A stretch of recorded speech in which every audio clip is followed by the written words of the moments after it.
Les amis, Barcelone vient de perdre à Anoeta 1-0.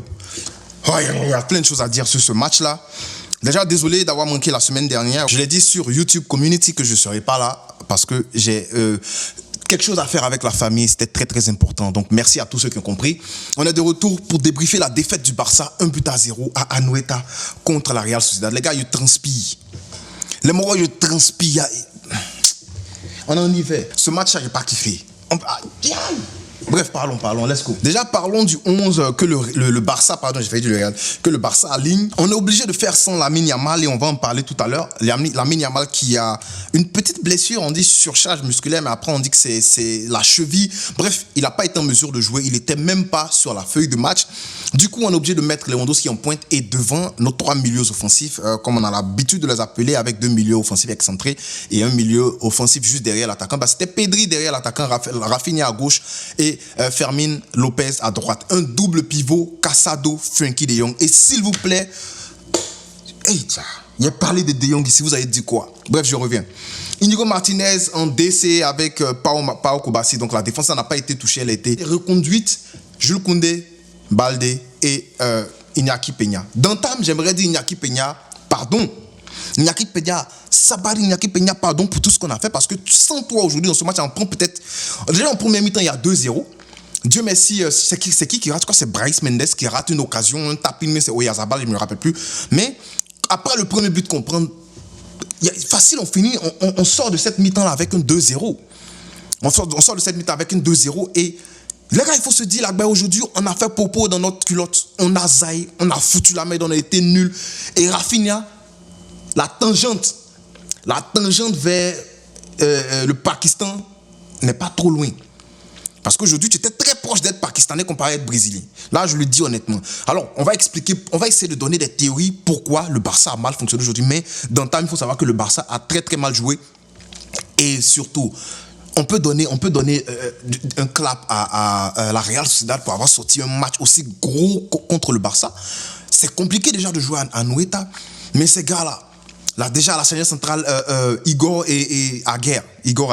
Ça fait rire, bref. Mais ils ont été très bien. Ils étaient très bien.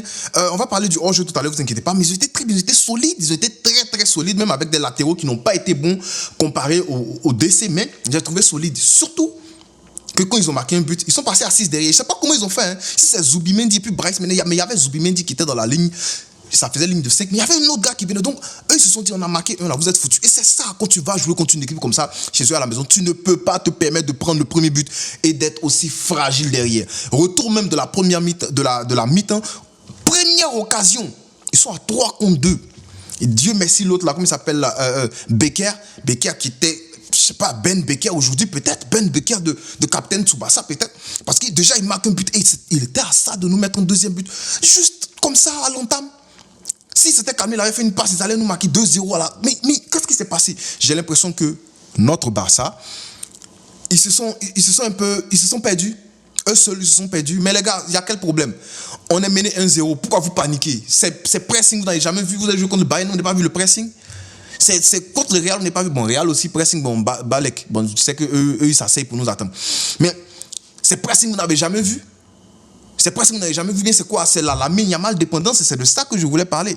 Le Barça a une Lamine Yamal dépendance et c'est très problématique. On est passé de Messi dépendance à Pedri dépendance. On a fait un peu de Gavi dépendance, on a fait un peu de Fati dépendance quand on jouait, on était nul là.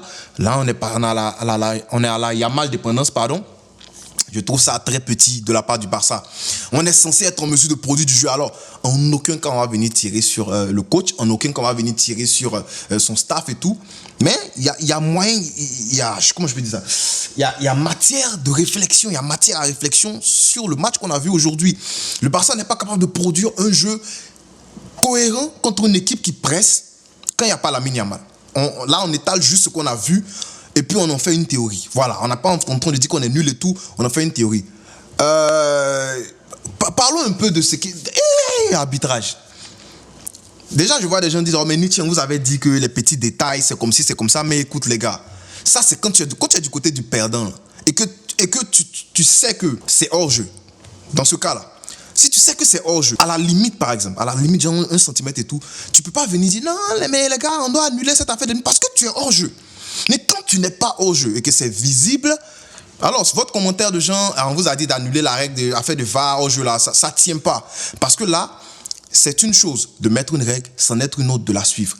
Si on a dit que la règle c'est que quand tu es en hors-jeu, là-bas regarde, si tu es en hors-jeu, on siffle hors-jeu, tu te tais. Mais dans ce cas-là, les gars, vous allez me dire que Lewandowski change du 5-5. C'est vrai que Lewandowski a fait un match pourri aujourd'hui. Je ne sais pas ce qui s'est passé. Après le hors-jeu sifflé, c'est comme si Lewandowski ne savait plus contrôler le ballon. Contrôle un ballon, retourne-toi, fais la passe là-bas. Il y a quelqu'un qui a parti marquer Lewandowski, ne sait pas contrôler un ballon. C'est quoi, il a joué en Timberland aujourd'hui? C'est le hors-jeu là qui fait que, il y a quoi? On lui a attribué une trop grosse paire de chaussures, donc il ne peut plus jouer au ballon. Hansi Flick, vous avez déjà vu Hansi Flick parler aux arbitres se fâcher. Aujourd'hui, il était très fâché. Parce que c'est volé. Parce que faut voir que les coachs là, ils ont aussi leur iPad. Ils regardent ce qui se passe. Et la VAR prend 8 minutes pour nous sortir une image retouchée, refaite. Genre où on change les chaussures des gens. Ah, vous aussi les gars. Et là, Hansi Flick va voir l'arbitre dit que c'était une erreur. Il n'a pas dit que c'est une erreur, il a dit c'est déjà fait, mais en fait il peut rien faire. Il admet son erreur, mais il dit il peut rien en faire, il peut rien faire d'autre. Donc vous faites exprès pour nous voler, et puis parce que le présent n'existe pas. C'est-à-dire que s'il y a un truc qui s'est passé aujourd'hui, là je te dis tac, c'est déjà dans le passé. Donc dès que tu fais une erreur là, tu peux te justifier en disant les gars c'est passé où. Vous êtes des maudits hein, vous là. Vous êtes des maudits même. Il y a foi. Mais il n'y a pas de drame. Il n'y a pas de drame. Mais j'ai envie de dire qu'on est en train de relancer la Liga. Facilement comme ça, on est en train de relancer la Liga. Mais surtout que le Barça était très... On ne peut pas se cacher derrière l'arbitrage parce que, oui, il y a eu erreur. Oui, ça faisait 1-1. Mais en même temps, les gars, on est trop nuls. On était nuls. C'est juste vers les 5 dernières minutes là qu'on a commencé à envoyer les centres de nulle part. Mais les gars, calmez-vous. Calmez-vous. C'est-à-dire qu'à 20 minutes de la fin, on a jeté le match. Pourquoi? Il y a le temps. L'entendre Ansu Fati, bon, ça ressemblait à quelque chose, mais j'ai envie de dire que c'était pas si quelque chose que quelque chose pour qu'on dise que ouais, Ansu Fati en a besoin de lui, non. La seule personne qui est entrée aujourd'hui, bon, Gavi, j'ai bien aimé son entrée avec les orientations et tout, mais la seule personne qui est entrée, qui a proposé quelque chose, c'est Dani Olmo, et j'aimerais rapidement parler de Frenkie de Jong, parce que Frenkie de Jong, s'il te plaît, plus jamais je veux le voir dans une double avec Casado. Je pensais que ça allait être parfait quand Frenkie de Jong serait dédouané de tout ce qui est affaires défensives, avec un gars comme Casado qui allait prendre cette tâche-là. Mais Frenkie de Jong, pour moi, c'était le pire dans le milieu aujourd'hui. Bon, avec Fermin Lopez. Mais Fermin Lopez, c'est pas un vieux père. C'est pas un vieux père qui a coûté 70 millions au Barça. Quand je vous dis ça, vous pensez qu'il est mono. Vous pensez que je suis en train de rigoler. Frenkie de Jong, là, je vous ai dit, les masterclass, là, il n'y en a pas beaucoup. Il n'y en a pas beaucoup. Frenkie de Jong, ce match-là, dans les matchs comme ça, où genre, l'effectif est remanié et tout, c'est toi le leader. Techniquement, t'es pas sorti du lot. Tu es censé sortir du lot. Donc, je m'en fous, fâchez-vous, les De Jongistes là, mais je m'en fous, c'est vrai, je suis pas en train d'insulter le joueur, je suis pas en train de dire qu'il est nul. Mais dans un match comme ça, tu as besoin d'un Frenkie de Jong. Il prend le ballon, il va venir faire les... Oh, il y a des matchs, ça marche. Les matchs contre le Real, par exemple, où les gars couraient dans tous les sens, ils couraient après le score, tu prends le ballon, tu temporises, ils te font les fautes, ça relève la pression de tes coéquipiers. Mais ce match où on court après le score, tu ne peux pas te permettre de faire les trucs et puis revenir sur ton pied. Il y a quoi? Joue vite en partie. Franchement, Frenkie de Jong, moi, je vous dis direct, Frenkie de Jong, là, on trouve une porte de sortie pour lui, puis on va recruter un gars comme il s'appelle, le petit de Girona, là, il oublie son nom trop. Oh, Alex Baena. On va recruter un gars comme Alex Baena. Moi, je suis content. Parce que le Barça, il y a beaucoup de milieux, mais voilà, on ne peut pas se permettre d'avoir un Frenkie de Jong et puis de le mettre dans la rotation avec le salaire qu'il a, avec le prix qu'il a coûté. Ce n'est pas un gars qui va venir se permettre de jouer dans la rotation. C'est un gars sur lequel tu dois compter dans ce genre de match-là pour décanter des situations. Frenkie de Jong, toi et Casado ne peuvent pas être en train de jouer le même football, c'est-à-dire passe à côté, quand on est mené. Il faut des gars pour jouer différemment. C'est pour ça que quand Dani Olmo rentre, c'est différent parce que première opportunité de Dani Olmo, il met entre les jambes, c'est pas le même profil, je suis d'accord, mais il met entre les jambes, il essaie de frapper, enrouler là-bas, c'est contré, il va chercher dans les profondeurs, dépassement de fonction. On ne peut pas se permettre d'avoir et Pedri, et Frenkie, et Casado, et puis courir après le score. C'est pas possible. C'est pas possible. C'est pas des trois profils là dont on a besoin pour faire ça. Surtout que Pedri, lui, c'est dans l'orientation, lui, c'est dans des dépassements de fonction. Mais Pedri est ta tête là. Toi, tu as ballon, tu es sur ton pied gauche, tu te permets d'hésiter. Tu hésites pourquoi on est mené. Est-ce qu'on hésite ça là? Tu es calé là, mes petits. Tu te rappelles pas la saison dernière quand tu faisais ça contre Séville, quand tu faisais ça contre la Galatasaray, tu ne savais pas que tu marquais beaucoup, mais Pedri, il avait envie de le gifler qu'il a vu ça. Hein. Mais il est sur son pied gauche, il est comme ça. Néanmoins, Pedri décide de revenir derrière. Devant le gardien, là, toi, tu décides de revenir derrière. Pourquoi? Moi, je suis pas là pour m'amuser. Ici, entre tes ingues, tout le monde m'en fout. Ils m'en foutent. Alors, Alejandro Balde.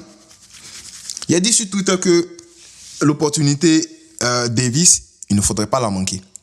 Il y a des gens qui m'ont dit non, Alejandro Balde, il joue bien. Je suis le premier à dire qu'il joue bien, qu'il joue bien. Alejandro Balde joue bien et que non, Davis sera son remplaçant. Vous, ça va pas chez vous. Hein. Davis va être remplaçant dans Alejandro Balde. Si tu me dis ils vont faire rotation ensemble, je vais essayer de comprendre. Mais Balde là, vous comprenez pas encore que Balde là, c'est Dembélé bis en termes de latéral gauche. Il faut qu'il évolue en termes de dernière décision. Aujourd'hui, j'ai vu un truc, il a fini de faire travail. Il percute, il entre dans l'axe. Surtout qu'il est gaucher, c'est un peu compliqué pour lui parce qu'il ne peut pas se mettre sur son faux pied pour frapper.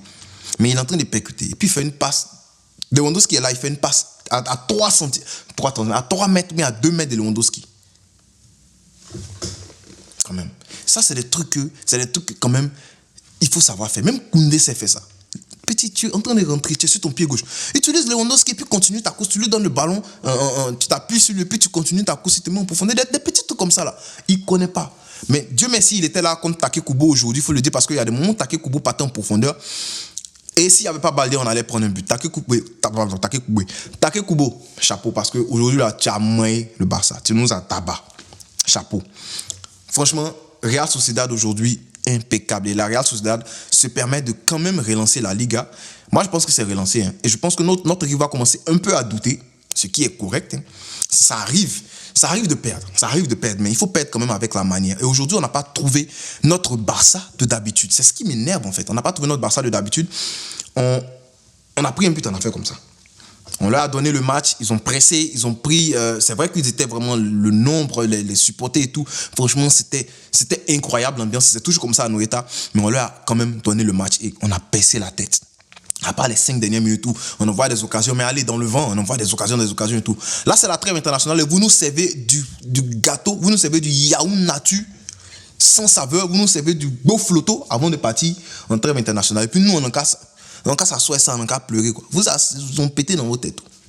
Non, mon cœur est gâté, mais on est transmis. Bref, très très mauvais match du Barça aujourd'hui. Flop pour moi, je vais le dire. Koundé, c'est une flop dans ce match-là. Mais ma plus grosse flop, et puis je m'en fous, c'est Frenkie de Jong. Parce que Frenkie de Jong, il a coûté cher. Et il a coûté pour que dans ce genre de match-là, tu puisses t'appuyer sur lui. Fâchez-vous comme vous voulez, mais c'est vrai. Il a coûté cher pour que dans ce genre de match-là, tu puisses t'appuyer sur lui pour avoir de la victoire, pour avoir une assise dans le milieu. Mais tu peux pas te permettre de faire sortir de Jong, faire entrer Olmo, et puis tout commence à aller mieux. Bon, c'est pas comme c'était mieux, mais... Non, Frenkie de Jong, non. Je veux beaucoup plus de Frenkie de Jong. Voilà. Et pourquoi je m'attache sur lui? Parce que dans le milieu, là, c'est lui le vieux père. C'est pas Casado, c'est pas Pedri. Pedri nous sort de bons matchs. Pedri n'a pas fait un match exécrable aujourd'hui, même si je l'ai trouvé à la hauteur de toute l'équipe moyen. Mais De Jong, il était en dessous de moyen là même. Et quand De Jong il est sorti, on a retrouvé un peu plus de fluidité. C'est ce qui m'énerve aussi. Donc pour moi, De Jong, c'est flop. Fâchez-vous. Si vous êtes fâché, mettez ça en commentaire.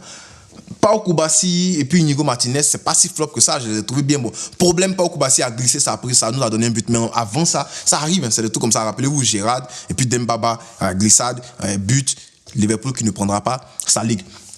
Ce sont des choses qui arrivent, mais dans la continuité de bon. Et c'est pas à cause des pluies qui se passent à Valencia, je veux dire en Espagne actuellement. Déjà soutien à Valencia et puis à toutes les victimes. Est-ce que c'est pas ça même qui fait que le gars il a glissé aujourd'hui? En tout cas, le match n'était pas bon aujourd'hui, il faut le dire. Pau Kubasi n'a pas la glissade, je l'ai pas trouvé très mauvais que ça. J'ai trouvé quand même correct. Voilà. Et un autre problème que je suis en train de voir, c'est que notre Barça là, regardez sur le banc. Tu as fait rentrer qui dans ce genre de match là? Tu fais rentrer qui dans ce genre de match là pour changer la donne? On doit faire un bon recrutement, les gars. Même si c'est pour prendre des gars pour la rotation qui percutent, il faut le faire. Parce que quand je regarde sur le banc, après que Daniel Olmo soit entré en Fati, je me dis, mais à qui d'autre? Gavi, c'est pas sur lui que tu vas compter pour marquer des buts. C'est plus ton gars qui va te récupérer des ballons, qui va te créer le jeu, qui va te faire des orientations, qui va peut-être faire des dépassements de fonction qui vont te permettre de marquer. Mais à part ça, Pau Victor, précis devant les buts, mais aujourd'hui, je l'ai trouvé très mauvais. Il entre, il a peur de Lewandowski comme ça. Et tu as occasion de partir, va frapper, tu veux donner le ballon à Lewandowski dans le dos de Lewandowski. Et puis, bon, c'est la seule occasion que j'ai vue de lui. À part ça, je vois qui sur le banc. Astralaga, bon gardien. Chesney, gardien. Gérard Martin, nulard, qui doit dégager de mon club. Sergi Dominguez, nulard, qui doit dégager de mon club. Un enfant, deux gamins qui sont même pas à un bon niveau. Cuenca, bon, pas mal. J'ai déjà entendu parler de lui. C'est le petit de comment t'appelles là? de l'Athletic, du Barça Athletic, Pablo Torre, pas le genre de gars qui va venir te marquer des buts, qui va venir faire des différences. Donc le banc du Barça, c'est problématique. Ferran Torres, tu le rajoutes à la liste. Bon, les gars qui sont blessés, tu rajoutes Ferran Torres, tu rajoutes qui Christensen, Nana, Arauro et tout. Tu comprends qu'on a un problème de remplaçant et on n'a pas de mecs. C'est ça le problème, on n'a pas de mecs qui vont venir te faire des différences directes. Et ça, c'est un très gros problème, il va falloir y remédier. Même si c'est pour 10 shouts Ansu Fati, moi, je suis plus dans les sentiments. Ansu Fati, Ferran, tout ça, ça dégage. Ça dégage, c'est pas la peine. Ansu Fati, on lui donne des chances de... Il n'a pas fait un mauvais match aujourd'hui, hein, mais... voilà, en rotation, s'il prend pas assez d'argent, il n'y a pas de problème. C'est pas le premier qui doit partir, mais Ansu Fati, c'est pas le niveau. Voilà, dommage pour c'est pas peut-être la blessure qui fait ça, mais il me laisse sur ma faim. Je suis pas dans le train du tout. C'est ce qu'il faut que je dise. Du coup, si on doit avoir des gars en sortie de banc, même les Baïna, les gars qui font la différence, malgré qu'ils soient des milieux de terrain, on en a besoin. Voilà, on a besoin de tous les recrutements qu'on puisse faire qui vont aider le Barça. On en a besoin parce que la ligue elle est très longue. Alors, je suis pas en train de dire qu'on va perdre la ligue, non, mais ça nous ouvre un peu les yeux. Et voilà. Encore une fois, c'est très compliqué d'aller gagner à Noeta. C'est difficile pour le Barça. Même le Barça de Amessen a eu des problèmes contre cette équipe-là. Du coup, il y a foi. Mais j'espère que Hansi Flick, il aura le temps de regarder ce qui s'est passé et puis de bonifier, en fait. Parce qu'il y a beaucoup de problèmes. Il y a la panique de nos joueurs. On ne savait pas quoi faire. J'ai l'impression qu'on a peur qu'il s'agit d'un bloc haut qui nous presse très, très dur. On a des problèmes. Et on dépend trop de Lamine Yamal. Voilà, faut quand même essayer de faire du jeu de la différence quand Yamal il n'est pas là. Voilà, je vais m'arrêter là aujourd'hui. Dis-moi ce que tu penses de ce débrief, de ce match en commentaire. On n'oublie pas de liker, partager et puis commenter. Malgré les bêtises, le baka que les gars nous ont servi aujourd'hui, Fisca, El Barça.